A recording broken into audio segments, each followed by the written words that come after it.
দীর্ঘ প্রতীক্ষার পর কোচবিহার বিমানবন্দর থেকে শুরু হতে চলেছে বিমান পরিষেবা। উড়ান স্কিমের মাধ্যমে আগামী 15ই ফেব্রুয়ারি থেকে এই পরিষেবা চালু হতে চলেছে। আজ কোচবিহার বিমানবন্দর পরিদর্শনের পর এই ঘোষণা করলেন স্বরাষ্ট্র দপ্তরের প্রতিমন্ত্রী নিশীথ প্রামাণিক। কোচবিহার থেকে কলকাতা, কলকাতা থেকে জামশেদপুর, জামশেদপুর থেকে ভুবনেশ্বর, এই রুটে চলবে বিমান পরিষেবা। সপ্তাহে 7 দিন বিমান পরিষেবা চালু থাকবে। আমাদের বহুদিনের যে প্রতীক্ষিত, আমরা সমগ্র কুচবিহারবাসী যে পরিষেবাটার জন্য প্রতীক্ষা করে রয়েছে সেটা হচ্ছে বিমান পরিষেবা। এবং আমরা প্রথম দিন থেকেই আমরা সচেষ্ট যে কিভাবে এই বিমানবন্দরকে অতি দ্রুত যাতে আমরা চালাতে পারি এবং এখানে যাতে বিমান উত্তোলন এবং অবতরণ এখানে আমরা করাতে পারি। আপনারা যদি কথা বলেন কী করে বলবো?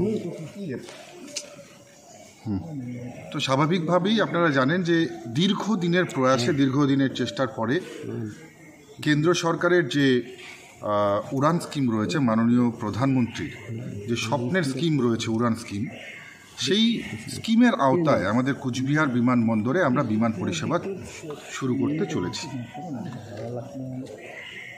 হায়দ্রাবাদ থেকে একটি বিমান সংস্থা এর দায়িত্ব পেয়েছেন, আহমেদাবাদ থেকে একটি বিমান সংস্থা এর দায়িত্ব পেয়েছেন, ইন্ডিয়া ওয়ান এয়ার।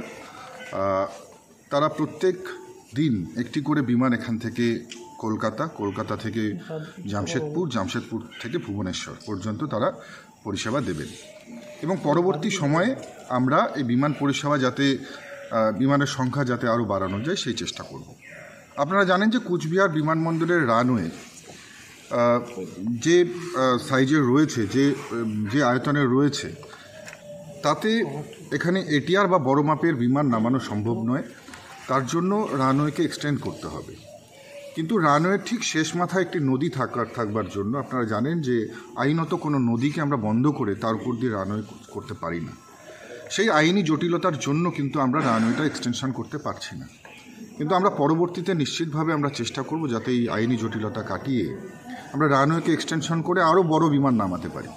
কিন্তু এখন যেটা সম্ভব, সেই